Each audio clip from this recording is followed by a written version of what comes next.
Anna mennä vaan. No niin, Matti, oli mukavaa, kun pääsit tulee taas tänne Kankaanpäähän. Tää on tuttua aluetta, Summassa on aikanaan ollut tiimin puheenjohtajakin vuosia. Minkälaisen neuvon nyt antaisit kankaanpääläiset äänestäjille näissä vaaleissa? Että jos annetaan vähän viestiä. Nyt eletään minusta historiallisia vaaleja. Historiankirjassa sivut.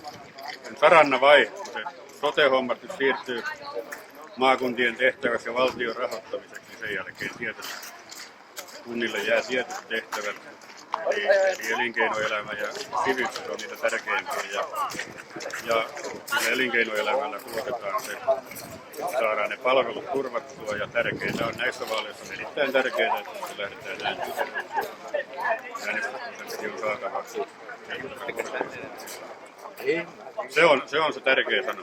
No niin, tää varmaan tuli meille kaikille selväksi, että näissä vaaleissa kannattaa nyt lähteä liikkeelle ja me ollaan perussuomalaiset tehty hyvää työtä täällä Kankaanpäässä ja halutaan sitä jatkaa, sitä hyvää tehtävää ja jokainen nyt vaaliuurnille.